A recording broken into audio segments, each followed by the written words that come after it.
The hot rod, the icon, the man that could cut anyone down to size with just a few words. He was just that witty. He was just that good. He was truly one of a kind. Piper's legacy will continue to live on for years and years and years, long after many of us are gone from this earth. I'm John Renton with my review, Biography, WWE Legends on Roddy Piper.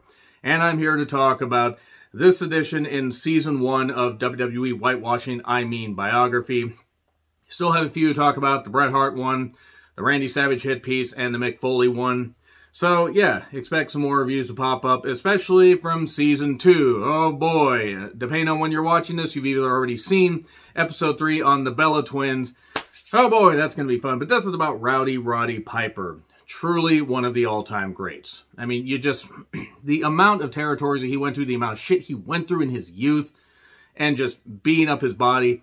His promos still live on. Many of his matches are still iconic because a lot of them seem like fights and struggles because he really just, wanted to have a different style, and that style just could only fit him. It's just amazing, just the career that Piper had and the life Piper had and how haunting some of his words were in the final, 10 to 15 years of his life.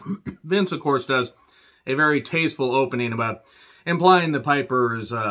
implying the Piper ain't in heaven. He says, it's like, a little hot down there, huh? It's like, you're saving a place for me? Next to you? Roddy's in heaven. He's not in hell. Good job, Vince. You are going to hell, by the way, just so you know. But we cut to Rousey the Raccoon, as I call her. Okay, Rowdy Ronda Rousey. Let's just use that name right there. At Mania 35. Piper gave his blessing, for her to use the Rowdy name and was happy to see it happen. I don't remember the interview piece that I saw, but that was really, really cool. Could tell that she respected wrestling. And she offers some tidbits throughout this. Hogan then even has the soundbite, without him, none of this would have been possible and everything. And yeah, okay, yeah, Hogan, all right, yeah, without Piper, you definitely wouldn't have gotten nearly as over. Even though he had a lot of big people to work with, Piper was the catalyst. And clearly one of the best talkers ever. They could not cover everything in his goddamn career. There are a few things they omitted, obviously, for time constraints. And, well, let's be perfectly honest. When you're trying to do, maybe 85 minutes with commercials of a 2-hour program, you can't cover everything in, a 30-plus year career. And I say 30-plus years because, realistically, he kept popping in and out of wrestling in the last, 20 years, especially after WCW died, but it's amazing just to see what Piper was able to accomplish. So Greg Valentine chimes in, so is Brett, so is Flair, Sergeant Slaughter chimes in, because they all knew him. Greg Valentine, especially in the, not even formative years, but more the years before he got to WWE, Piper and Valentine, because of the dog collar match, more on that in a bit. He lived in Saskatoon, Piper did. The growing up was tough. His dad was not very nice. Let's just say that much and everything. I don't want to dwell too much on that stuff, but to say that did haunt him quite a bit. We get footage from June of 2006 and then up to 2012, 2014, 2015. The 2015 clip is particularly dicey and just haunting. He had, he had a tough upbringing, would get in fights with people, all this stuff would, the stuff would weigh on him. He learned to play the bagpipes. There was a Cam Connor, a very, very Canadian name, by the way, may I say. Nothing against Canadians, just that's a very Canadian name. You almost expect him to be just hitting hockey pucks and drinking maple syrup, because I'm sure I might as well just piss off the few Canadian viewers that I have. I know that's not all you do, but I know you love your hockey up there. So, he was in youth hostels, still playing the bagpipes, getting money, and then pastor suggested, hey, why don't you try professional wrestling? I can get you $25. That was 3 months' rent because you had to pay a quarter every night at the youth hostel. Debut versus Larry the Axe Hennig. As Piper said, the bell rang, and then the bell rang. Larry only hit me twice. And then, how would you like to go to Kansas City? My first thought was, is Larry Hennig going to be there? It's great to hear him recall this stuff. And then he just was on the road, Kansas City, so many other places that he popped into. He didn't have a relationship with his dad because his dad was an abusive prick and a goddamn son of a bitch, and I hope he suffered horribly in his life. Then they talk about him going to L.A. Look up a clip about Piper about Pat Patterson, and you will know why I have such disdain for Pat Patterson and why a lot of that shit I believe turned out to be true and everything. And fuck Pat Patterson, by the way. Just gonna say that. Piper had no reason to lie there. No reason to lie. Judo Gene LaBelle helped train him. He'll train Bruce Lee, Chuck Norris, Ronda Rousey. And Gene LaBelle's still alive. At least he was as of this. I think he actually still is. He looked like he was about, 90 at this point. But nevertheless, cool. It was great to hear from Gene LaBelle. And he was like, you got to toughen up and everything. You got to do this. And it was cool to see the old footage, the old LA footage. Even though the LA territory at this point was really about to be fully on its ass. 1976, the LA... or the Olympic Auditorium, I believe, not the Memorial Coliseum. That would have been impressive if they would have been able to run even 2 shows there and not completely go bankrupt. The Memorial Coliseum, by the way, 100,000 people. The site of WrestleMania 7, but moved due to security reasons. Nevertheless, cool to see the old LA footage. And Rock Rims, who I know has written some books, I think it's for Crowbar Press, and I got to check that out, because he's a wrestling historian. He talks about seeing Piper and the Hispanic influence of the Guerrero family and others in LA. And that makes sense given the fact that Guerrero's promoted in El Paso. Well, Gory Guerrero did. And large Hispanic population there. And so it makes sense. I mean, there were stories about, San Francisco and the Samoans being, Offensica having to be smartened up because they were beating the shit out of the wrestlers. So, a lot of cultural influence as far as, like, wrestling. And Piper talked about, beat up Chavo Guerrero. It was cool to see this footage, but if you study up anything about the LA history, or the history of the LA territory at that point, besides Piper and Guerrero, maybe a couple other feuds, there wasn't a lot going on because the territory was on its ass. He says, I'm going to learn to play the Mexican national anthem on the gaita, the bagpipes. I think that's how it said, the gaita. And he's standing there, leaves riots for the Mexican national anthem. And he starts playing La Cucaracha. But he says right before that, this is it. I'm going to die tonight. He starts playing that. And the fans are aghast. I got to see if there's footage out there. I swear somebody sent me footage of this a few years ago. But he says, here come the chairs that were bolted down the concrete roof. Night never got started. That's fucking bull. God, Piper. Oh, I miss Piper so much. Piper ended up becoming the most hated man, of the year. Or was voted the most hated man of the year. Speaking of most hated, here's Bruce Pritchard, that fucking piece of shit. His time in LA was short, but it got him notoriety. He went to Portland, would always praise Don Owen, would not work against Don Owen, even when he was with Vince. He said, no, I don't want to be on those cards. Portland wrestling, while smaller time, was consistent business. By the mid-'80s, it was starting to go down. I mean, it still, I think, was around even until 1991, maybe even longer. I never got to see it except on the cable access network, and I remember seeing it, and this was maybe 9, 10 years old or something like that. I'd see rebroadcast, and I think, well, God, that doesn't look very impressive, but because when I got into wrestling, the first show I ever saw was War Sells Score. More on that in a bit. So I was used to seeing big stuff. I was also only 4 years old. So, I mean, I didn't know what the fuck it was. I had to learn more about this stuff just from a fan's perspective. And his future wife, Kitty, she was a waitress. And Roddy really liked her, took a liking to her, and wanted to get her phone number. And then Killer Tim Brooks ended up saying at one point, would you please give him your number? Because I'm getting the shit beat out of me in tag matches because all he's thinking about is you. And it was basically love at first sight. Tim Brooks and Piper. I kid, Kitty and Roddy. And they ended up having a whirlwind romance. And Piper always loved her. She always loved him. They raised a few kids. I gotta fucking say, Ariel, my goodness. She could easily be, they could have her play a singer, like a goth singer in a goddamn movie or something like that. She just has that look. And the other children, his son was on a couple, episodes of WCW television. I remember that and thinking, if he grows up to be even half the man that Piper is, he might actually make some money. And I don't know what he does for his life, but he's But he seemed to have an understanding of it.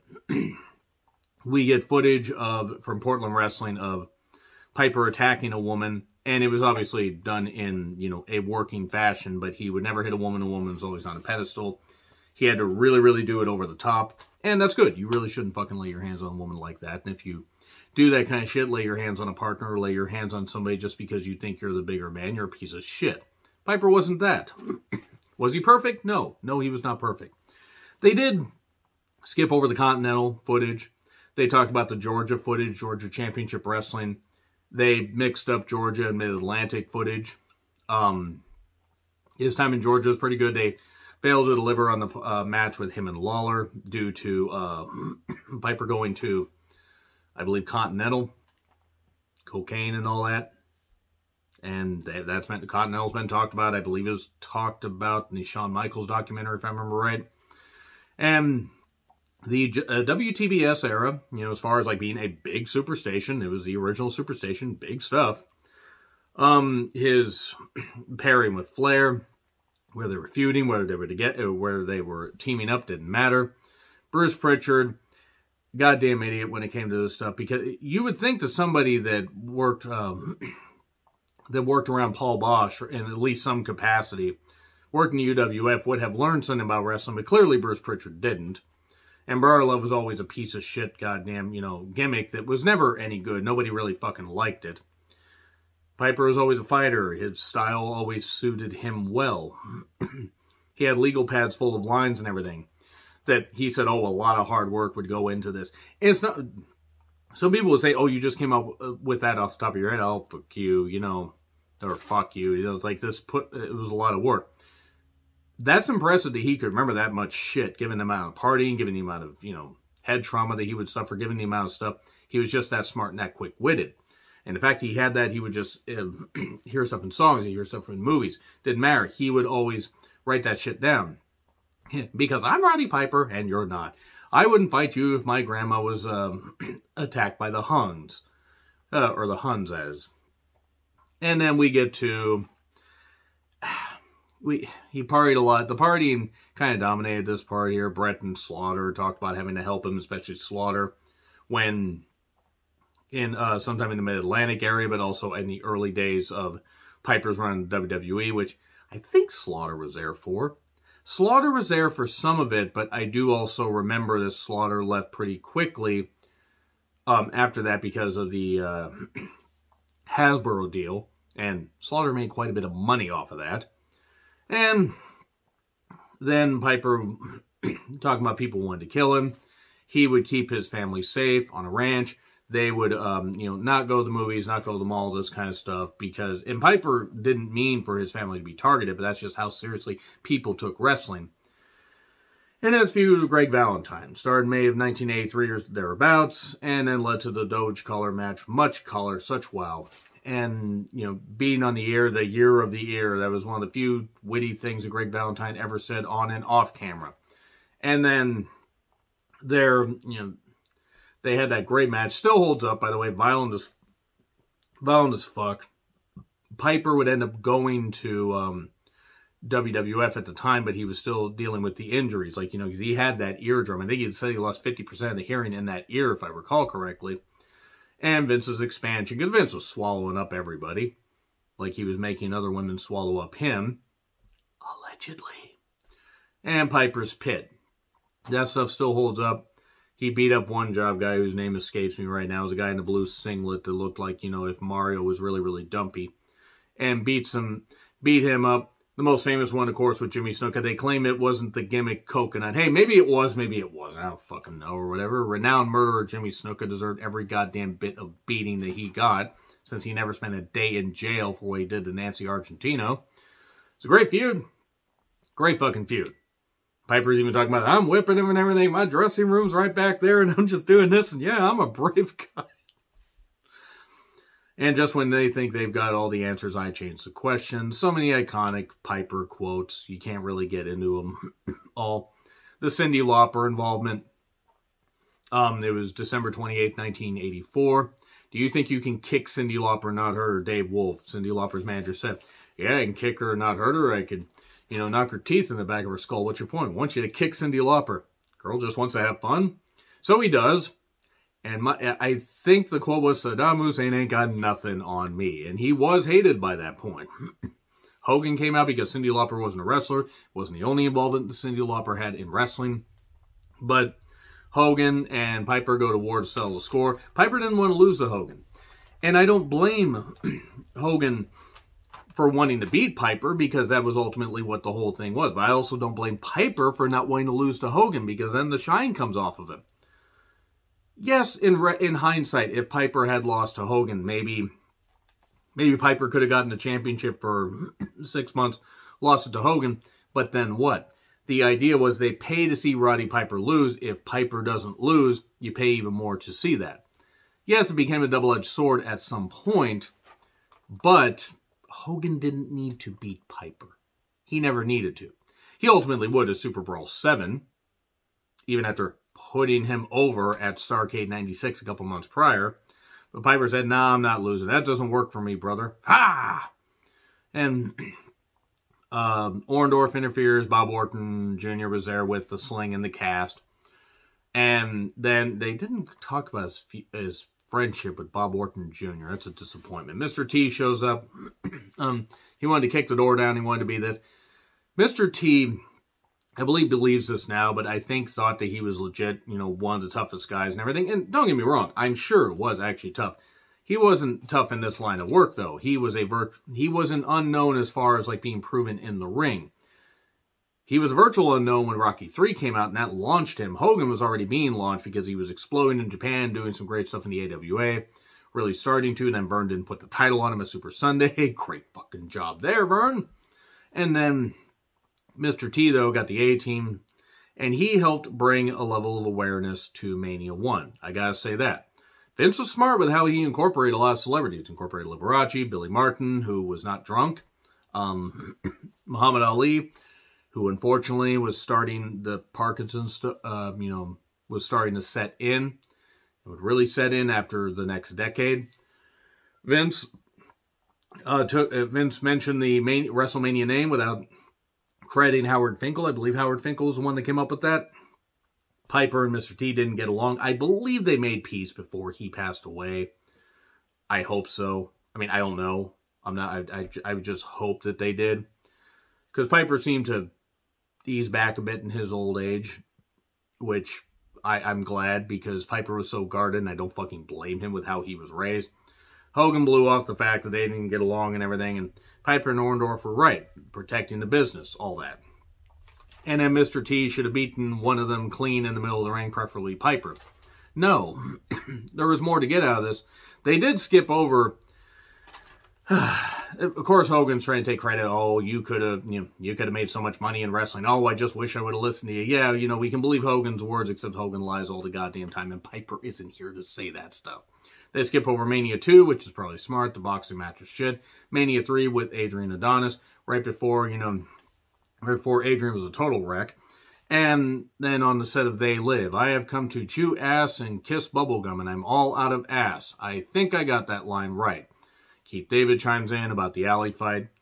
I really need to go back and rewatch that at some point. Because that movie, I remember that movie being good, but I want to see if it's as good as I remember. It was definitely one of John Carpenter's best, before John Carpenter's quality of movies really started to dip in the late 90s, early 2000s, which, then again, every director dips, even if it has a particular bit of charm. Ghost of Mars, no.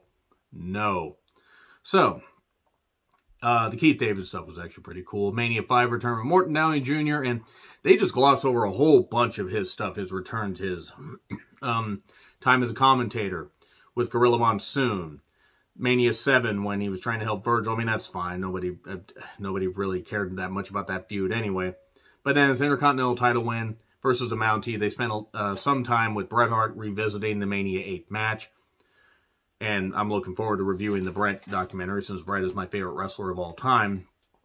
But, they talk about that. Piper wanting to do right and put over the right people, the right young people. And he did with Bret there. That was probably Piper's last really, really good match. And it's nothing against his work in WCW, because some of the work was fine, but he was getting by on the antics and the name Roddy Piper. The Mania 8 match was probably his last great match. He would do more Hollywood stuff. And then Brett, of course, said, oh, he wouldn't hit me with the bell and being a nice guy cost you, you idiot. And then he would just laugh because Brett. Brett, dry Canadian humor. And Roddy loved being a dad, hated being away. They skip over 94. The match with Lawler, King of the Ring, was not good. The 96 run. They showed very little of his run in WCW. The NWO beating him up at the end of World War III, or somewhere in World War III of 96. Was at the end. I retro-reviewed that, and I actually tend to forget because that pay-per-view was kind of absolutely shit. And then his WCW, his depression after WCW, and the 2003 run was interrupted by the Real Sports of Brian Gumbel interview where everyone's dead and they don't care. And I don't blame Piper for being upset. He did mention about can't collect, or his pension, his pension won't kick in until 65. I'm not going to make it to 65. He died at 61. And then that was particularly haunting. He would have had to have lived until 2019, I believe. So he died in August of 2015. Hall of Fame 2005 induction. Various returns at depression would weigh on him. Depression's a goddamn bitch. If you feel the need, if you feel that it's weighing down too much on you, there are people there to help. Even if you feel like, nobody is around you, there are people there to help. Just a little PSA right there. I know how it is. It's a fucking bitch. I've never been in wrestling. I'll never be in wrestling, but it's a goddamn bitch. Depression's fucking real, and it sucks. His comedy, touring stuff.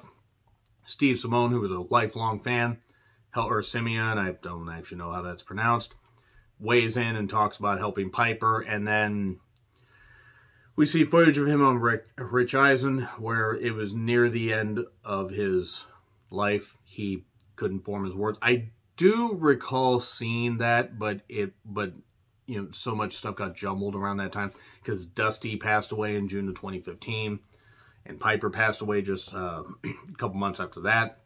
It was a whirlwind of time to be a wrestling fan, and it was really, really sad. And then he passed away in his sleep at home. And Kitty says that while she hated losing him, at least he got to pass away at home.